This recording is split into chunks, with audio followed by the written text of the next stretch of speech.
Today we're here to show you the right way and the right place to plant a tree here in Northeast Florida.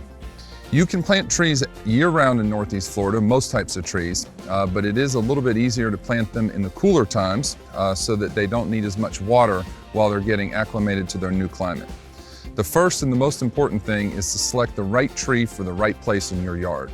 So you're either going to love a particular type of tree and you need to find a good spot for it, or you've got a place that needs a tree and you need to pick the right tree for that spot. So where we've selected today is in the front yard, in the inside of an oval-shaped area that's between the driveway and the street. We've got a pretty good amount of area for the tree's roots to grow in the future, and overhead we have no power lines, and underground we have no utilities. So the tree that we've selected is a live oak, which is probably the most commonly planted tree here in Northeast Florida. It's going to need a lot of space. It's going to grow very tall and very wide over time. And so the more area for the roots to grow and the more area for it to grow overhead, the less maintenance you have down the road. So before you plant your tree, or before you choose a tree to plant in your yard, if you have any questions at all or you're unsure whether or not you've got the right tree for the right location, please come see us at Liberty Landscape Supply. You're welcome to visit any of our 4 locations. Give us a call, send us an email. If you've got any pictures, that's always helpful.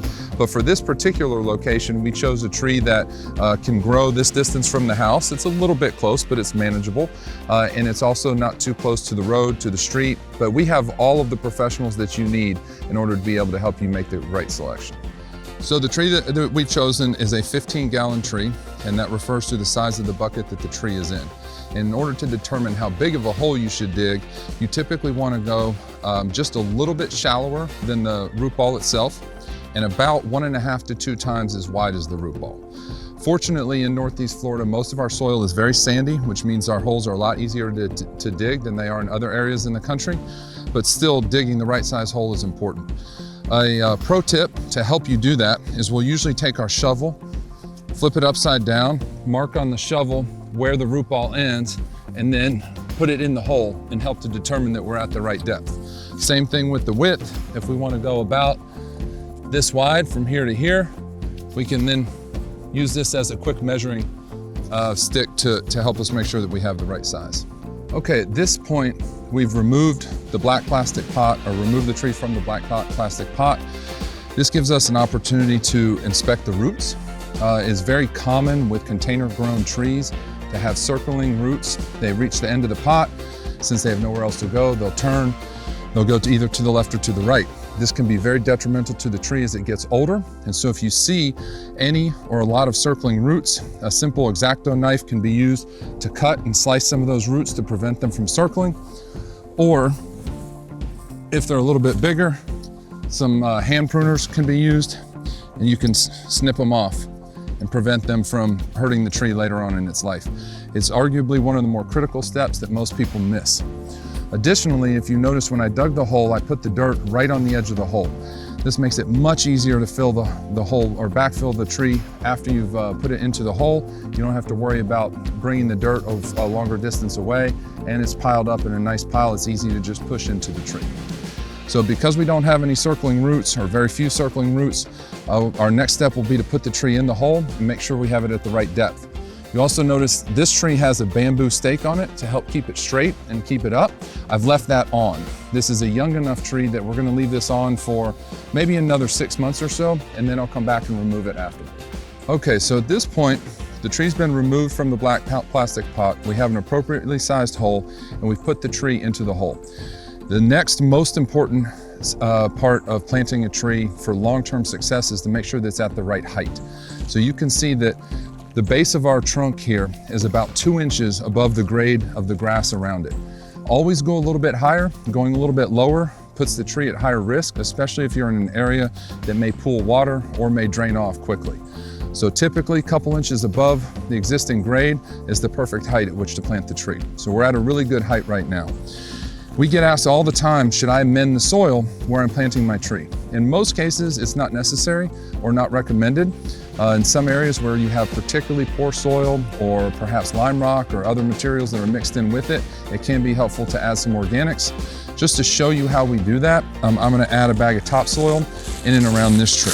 So this is just standard topsoil, probably $2 or $3 a bag. We're we're gonna sprinkle it around the edge of the root ball, and then we're gonna fold in some of the backfill that we dug out when we dug the hole. No real science to this other than trying to mix it in the different areas around the root ball. So after that, we'll start backfilling the hole.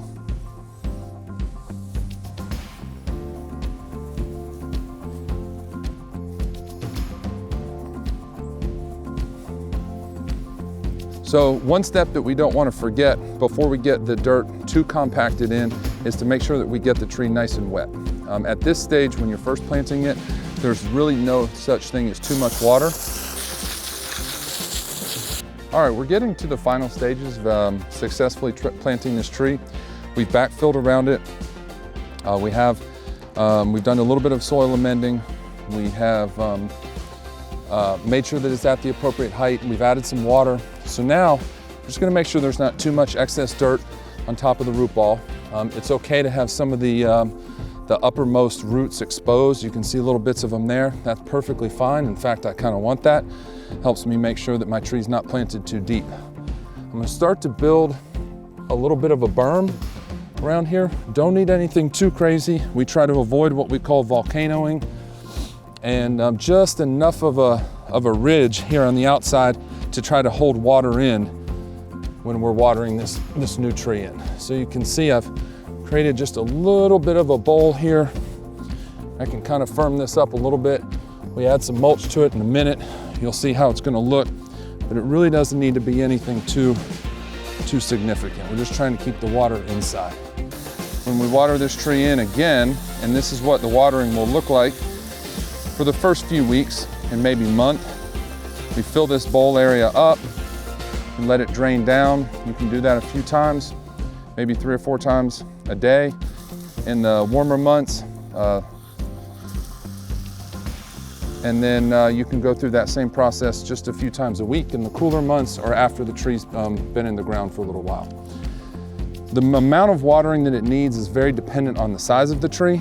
So for the larger trees that we plant, they need a lot more water. For smaller trees like this, they do need to be watered frequently, but they don't need excessive amounts.